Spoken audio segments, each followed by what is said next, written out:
E aí, pessoal, sou Jorge Nicola, bem-vindos a mais um vídeo do canal, sempre bom ter vocês por aqui, sem perder tempo, só pedir para deixar like, se inscrever no canal e ativar as notificações, quero contar. Bora começar o vídeo com aquele tradicional giro de notícias. Na noite dessa sexta-feira, a Portuguesa venceu a Inter de Limeira por 2-0, com gols de Cristiano de pênalti e Everton. O resultado colocou a Lusa em segundo lugar do seu grupo, com 9 pontos, ela está entre o Guarani com 10 e o Santos com 8, passam apenas os dois melhores de cada grupo para a próxima fase. Já a seleção brasileira sub-20 venceu a Colômbia por 1-0, gol no comecinho da partida. Com o resultado, o Brasil tem 6 pontos em 2 rodadas, divide a liderança com a Argentina. Importante contar que uma nova vitória contra o Paraguai na segunda-feira assegura a classificação para o Mundial da categoria que acontece no segundo semestre no Chile. Para completar o giro de notícias, deixa eu descartar um boato que surgiu nas últimas horas de que Daverson, do Atlético Mineiro, interessava ao Fortaleza. Conversei com o Marcelo Paz, que é o CEO do Lion, e ele assegurou que esse nome nunca foi debatido dentro do clube. Preciso falar agora sobre o final de semana de clássicos muito legais no Brasil e no exterior. Nesse sábado, por exemplo, teremos Fluminense e Flamengo 16h30 no Maracanã. O Fluminense foi o único time que venceu o Flamengo de Felipe Luiz, técnico que já tem 2 títulos e uma derrota, a única derrota justamente pro tricolor. Jogo para o Fluminense nesse sábado é super importante, o time é só o 8º na tabela de classificação do Carioca e só os 4 passam para a próxima fase. É bem verdade que a diferença do Fluminense para o Botafogo, que é o último time no G4, é de apenas 2 pontos. Já o Flamengo, numa situação mais tranquila, tem 13 pontos na segunda colocação. Outro clássico super pesado desse sábado, Grêmio e Internacional, eles se enfrentam às 21 horas na Arena do Grêmio, Grenal 444.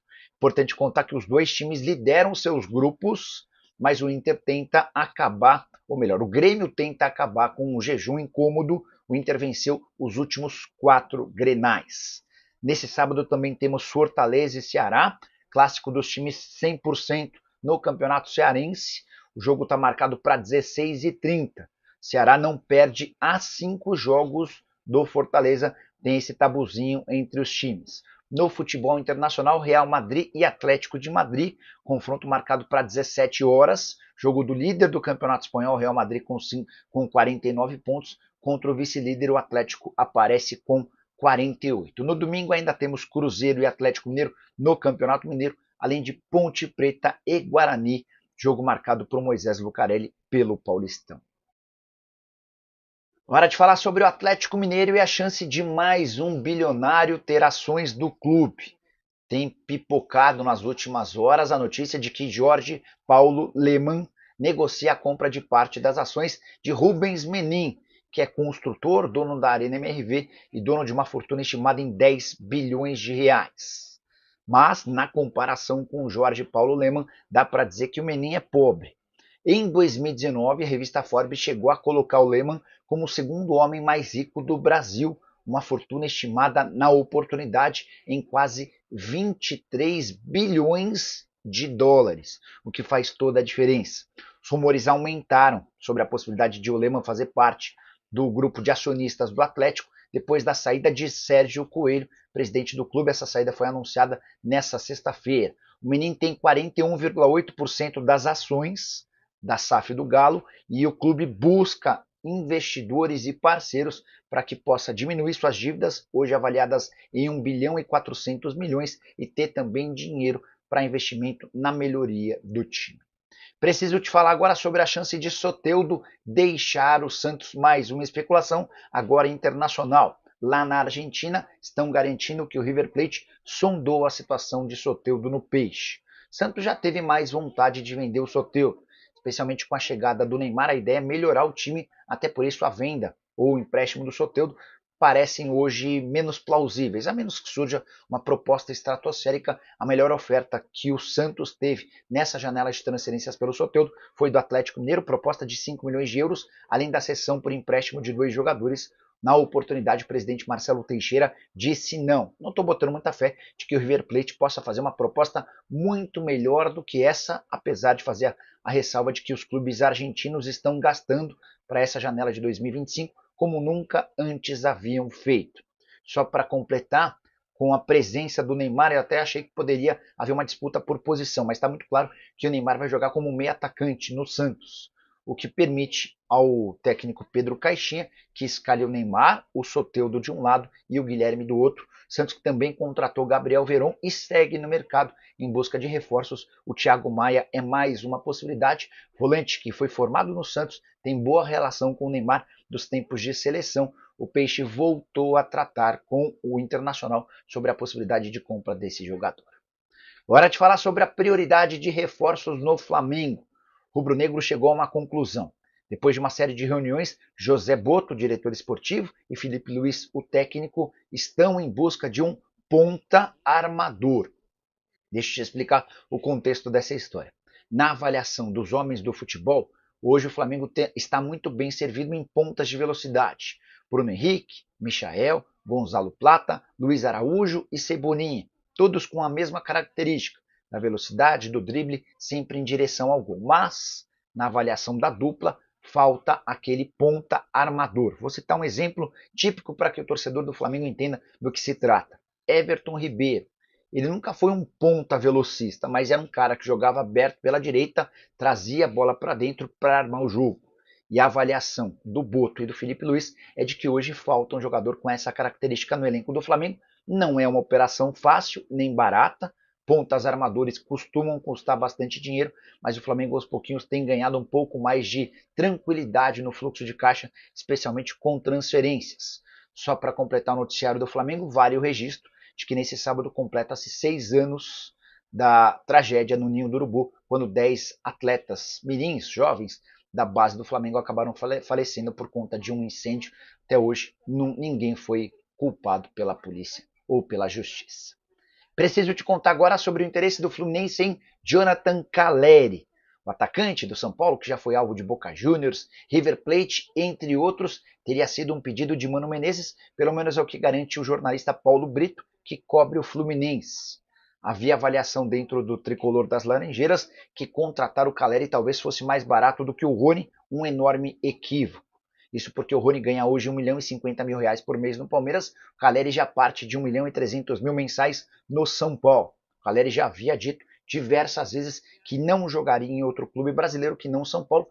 Para que isso possa mudar, haveria a necessidade de uma proposta estratosférica. Mas vale a lembrança de que o São Paulo não tem nenhuma intenção em se desfazer do Calleri, nem com proposta de clubes argentinos, onde o Calleri nasceu, parecem ter mexido com o jogador. A tendência é que o Calleri siga no tricolor. Calleri que viveu uma fase de jejum de gols importante. Esse jejum acabou na vitória por goleada por 4-1 contra o Mirassol na última rodada do Campeonato Paulista. Fluminense e Rony não reataram conversas. Nessa sexta-feira conversei com um dos representantes do jogador e o representante me contou que Santos e Atlético Mineiro hoje são os principais interessados, embora nenhum deles esteja perto de acerto com o atleta. O Rony é quem tem criado mais dificuldades para essa negociação. O Palmeiras pede 6 milhões de dólares. O difícil tem sido convencer o Rony a baixar sua pedida de R$1,5 milhão por mês de salário.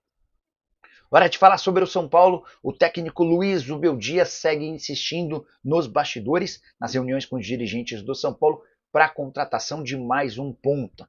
Ele avalia que o tricolor, por conta do calendário, precisa de um jogador com essa característica, especialmente depois da venda do William Gomes, negociado com o Porto por 9 milhões de euros. A justificativa do Zubeldia tem a ver com o calendário. Ele fez as contas e chegou à conclusão de que se o São Paulo for a todas as finais, a temporada de 2025 pode ter até 70 jogos, algo inviável para qualquer atleta de futebol profissional. Até por isso ele tem batalhado e brigado com dirigentes do São Paulo para que tenha 2 jogadores importantes por cada posição. E na avaliação dele, falta atacante de velocidade. Hoje o São Paulo tem o Ferreirinha no caso, o Eric e o Henrique. Henrique, jogador da base. Ele precisaria de pelo menos mais um cara com um pouco mais de peso, embora façamos a ressalva de que o outro Ferreira, que veio das categorias de base, disputou o título e foi campeão na Copinha, o Paulinho e o Lucas Marques também possam fazer essa função. Na avaliação do treinador argentino, esses meninos ainda não estão prontos para grandes jogos. Daqui a pouco começam Copa do Brasil, Libertadores da América, fase final de Campeonato Paulista, e ele tem batalhado por um jogador. O ponto importante e central dessa história, justificativa do presidente Júlio Casares para não contratar um outro atacante é de que o atual elenco do São Paulo já está mais caro do que aquilo que estava previsto para gastos ao longo do ano, e o São Paulo, para a temporada de 2025, tem uma série de restrições por conta daquele FDIC, o Fundo de Investimentos, que vai permitir ao São Paulo captar cerca de 240 milhões de reais. Bora mudar de assunto e falar sobre o Vasco da Gama. Pedrinho, presidente do clube, foi perguntado a respeito das negociações para a venda da SAF do clube. Houve quem dissesse, inclusive, durante a semana, que Evangelos Marinax, o dono do Nottingham Forest, do Olympiacos e do Rio Ave, teria uma reunião marcada com o Pedrinho. O presidente do Vasco disse o seguinte, abre aspas, os números já estão com os investidores e nenhuma proposta foi feita. O Vasco está disposto à venda.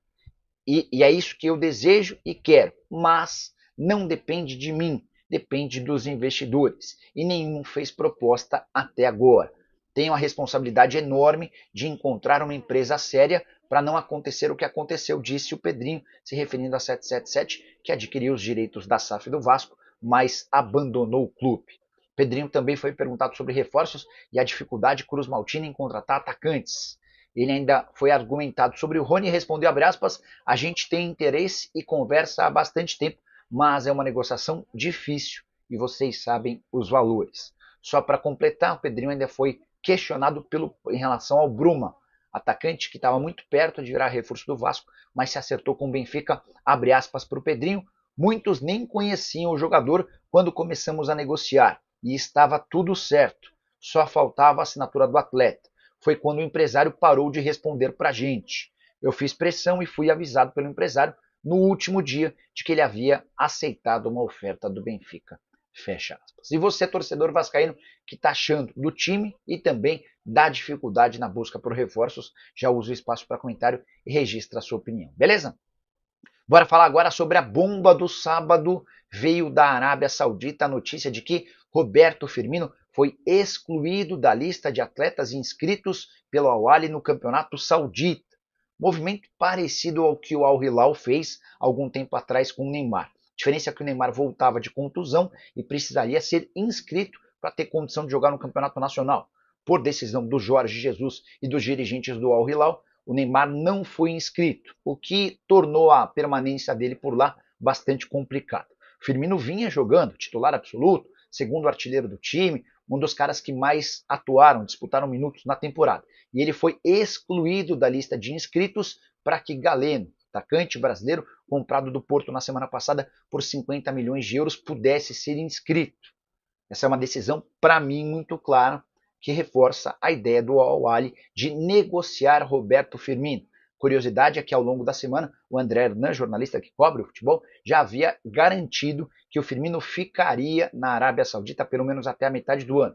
Com essa novidade, estou para dizer para vocês que o Al-Ahly coloca o Roberto Firmino para fora em busca de clubes interessados. E também está muito claro para mim que o Al-Ahly não vai dificultar a saída do atleta, cujo salário gira na casa dos 10 milhões de reais e só se encerra em junho de 2026.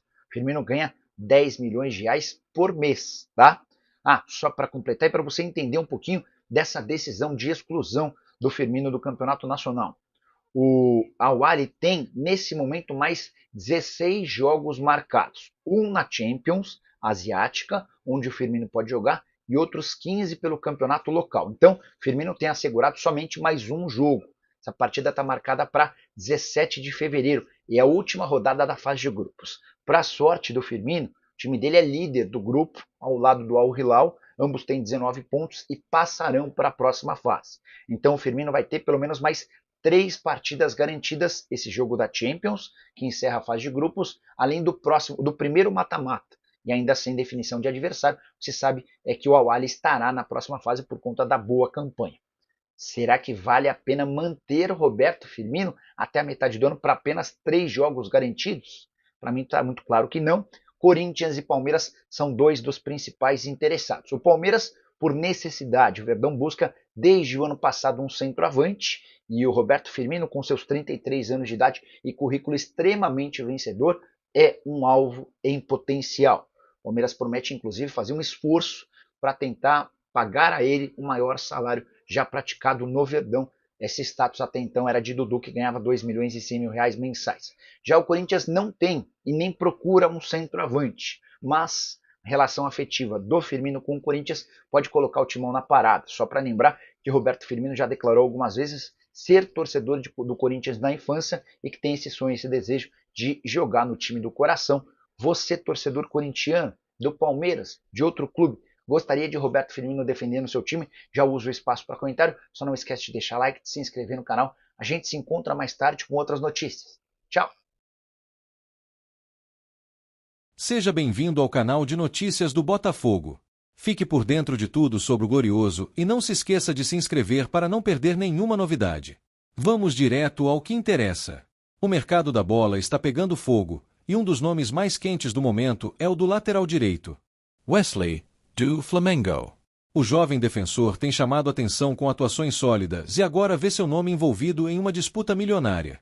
O Zenit, da Rússia, subiu sua proposta para 30 milhões de euros, cerca de 180 milhões de reais, além de mais 8 milhões em bônus, o que pode transformar essa negociação na maior venda de um lateral na história do futebol brasileiro. Mas a novela está longe de um desfecho, já que outros gigantes europeus e até mesmo clubes do Brasil estão no páreo. Além do Zenit, que deseja concretizar a negociação ainda em fevereiro, clubes de peso do futebol europeu estão atentos à situação de Wesley. Milan, Manchester United e Barcelona acompanham de perto a evolução do lateral direito, reconhecendo seu potencial para se tornar uma peça importante no futebol internacional. A versatilidade do jogador, que alia solidez defensiva com grande capacidade ofensiva, faz dele uma opção extremamente atraente para qualquer equipe de alto nível.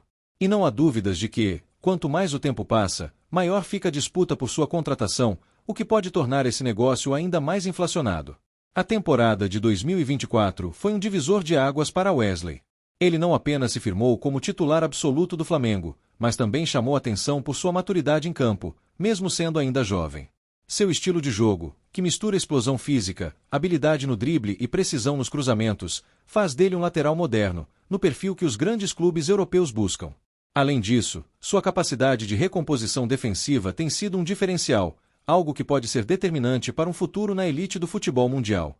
A crescente valorização do jogador já se reflete no mercado, e cada novo interessado só reforça a certeza de que ele está próximo de um grande salto na carreira. Outro fator que pode mudar os rumos dessa negociação é a convocação para a seleção brasileira. Wesley está no radar da comissão técnica e tem boas chances de ser chamado para os próximos compromissos da equipe nacional, o que aumentaria ainda mais sua cotação no mercado. Uma convocação não apenas reforçaria sua credibilidade entre os gigantes da Europa, mas também poderia fazer com que novos clubes entrassem na disputa, tornando qualquer negociação ainda mais complexa. O Flamengo, ciente disso, parece disposto a segurar o atleta pelo menos até o meio do ano, esperando que esse reconhecimento internacional eleve ainda mais sua pedida. A postura do Flamengo nessa negociação é estratégica. O clube carioca sabe que tem em mãos um ativo extremamente valioso e que o momento certo para vendê-lo pode significar uma diferença de milhões de euros. Com o Zenit já disposto a pagar cifras recordes, e clubes como Milan e Manchester United observando de perto, o rubro-negro joga com o tempo a seu favor. Se Wesley continuar sua ascensão e receber uma convocação para a seleção, a tendência é que as propostas aumentem ainda mais, colocando o Flamengo em uma posição ainda mais favorável para negociar. Enquanto isso, resta saber até que ponto os clubes brasileiros que demonstraram interesse, como Cruzeiro, Botafogo e Palmeiras, estariam dispostos a entrar nesse leilão. O Botafogo, sob a gestão de John Textor, tem ambição para buscar jogadores desse nível, mas competir financeiramente com gigantes europeus é uma tarefa complicada. No entanto, caso Wesley permaneça no Brasil até o meio do ano e o cenário mude, uma investida de um clube nacional não pode ser completamente descartada. O que é certo é que a novela envolvendo o futuro do lateral direito está longe do fim, e os próximos capítulos prometem ser ainda mais movimentados. Mas o que chama ainda mais atenção é que, além do interesse europeu, clubes brasileiros também sonham com Wesley. Cruzeiro, Botafogo e Palmeiras são citados como interessados, embora a concorrência com os gigantes da Europa seja um desafio enorme. O Botafogo, que busca reforçar seu elenco para a temporada e tem um projeto ambicioso, poderia se beneficiar muito de um lateral da qualidade de Wesley. Mas será que há espaço para uma investida alvinegra diante de valores tão altos? A diretoria do Glorioso tem mostrado ousadia no mercado e, com John Textor à frente, já surpreendeu trazendo nomes de peso para fortalecer o elenco. No entanto, Para entrar nessa disputa, seria necessária uma engenharia financeira complexa ou mesmo um acordo que envolvesse a manutenção do jogador por mais tempo no Brasil antes de uma futura ida para a Europa. O Cruzeiro, por sua vez, vem reformulando seu elenco e também monitora oportunidades, enquanto o Palmeiras, sempre atento ao mercado, pode tentar uma cartada inesperada. Com Wesley em alta e cada vez mais valorizado, a decisão final promete ser cercada de reviravoltas. O Flamengo segura o jogador por enquanto, mas até quando? Será que alguma proposta brasileira pode realmente desbancar os gigantes europeus? Ou estamos prestes a ver mais uma joia do futebol brasileiro seguir o caminho do exterior? Deixe sua opinião nos comentários. Você acha que o Botafogo deveria entrar nessa disputa ou os valores estão fora da realidade do futebol brasileiro? Fique ligado no canal para mais atualizações sobre essa novela.